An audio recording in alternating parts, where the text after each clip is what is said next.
Pasamos al ámbito internacional aquí con Ayelén Oliva en la mesa, en este caso para hablar de Bolivia, en este caso para hablar de un gobierno que ya tiene una sentencia más.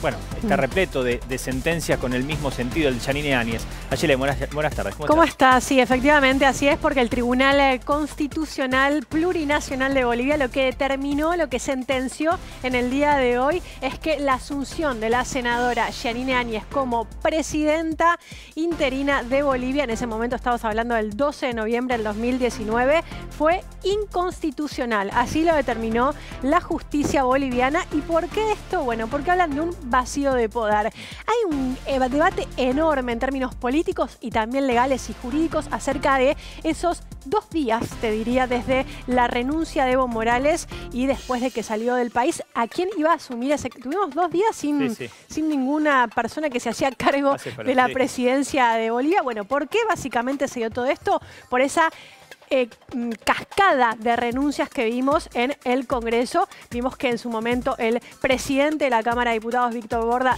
renuncia, el MAS del oficialismo. ¿Por qué? Porque digamos, el oficialismo, el MAS, el movimiento socialismo, tenía el control de las 2 cámaras. Es por eso que ellos hacen la renuncia, da un paso al costado el presidente de la Cámara, da un paso al costado también la presidenta de la Cámara de Senadores, y ahí es donde empieza la pregunta sobre quién iba a ocupar ese lugar, y es donde queda la figura de Yanine Áñez como presidenta del Senado, y ahí es donde termina asumiendo como presidenta de Bolivia, pero a través de una resolución también constitucional del Tribunal Constitucional de ese momento, lo cual genera, esto lo digo, digamos, es complejo para entenderlo para aquellos que estén en su casa, pero es interesante entender que hay mucho enredo legal en todo esto de quién interpreta la Constitución, no hay unanimidad. Cómo se hace. Cada uno tiene su lectura.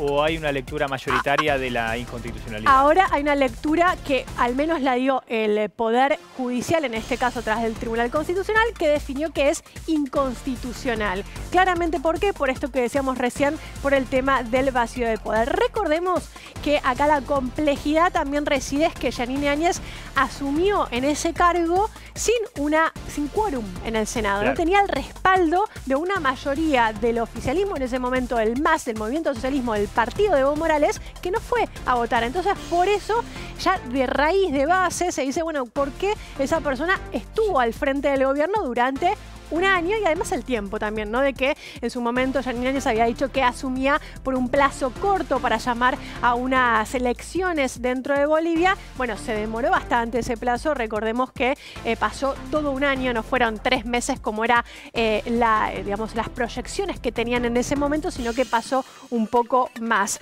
Ahora, importante decir también que uno dentro de la oposición, por ejemplo, candidatos como el ex candidato a presidente Carlos Mesa, salió a decir que esto es una incongruencia y una mala fe por parte del Tribunal Constitucional, mientras, por supuesto, el actual gobierno celebra esta decisión. Bueno, todavía una situación política de mucha... Recordemos que Yanine Áñez está detenida desde comienzos de marzo con un intento de suicidio, autolesión en el medio, digamos, una situación muy delicada. Bueno, sí, en su momento lo que habían dicho que ella, de hecho, trata de hacer estos mensajes a través, que son más, digamos, para la opinión pública que otra cosa. Digo esto también, ¿por qué? Por lo que dejó escrito también, un mensaje que dejó escrito en las paredes de su celda, donde decía que la justicia estaba copada por, digamos, era corrupta porque estaba copada por el actual gobierno, etcétera, etcétera. Creo que es algo que va a llevar largos años también para Bolivia tratar de resolver y de encontrar claramente, digamos, la lectura de qué es lo que pasaron durante esos días en una pulseada sobre la lectura de los hechos y de la historia muy fuerte entre las distintas posiciones en Bolivia. Lo cierto es que, bueno, floja de papeles en este caso Yanine Áñez para asumir ese cargo de presidenta interina como se autopercibió en ese momento.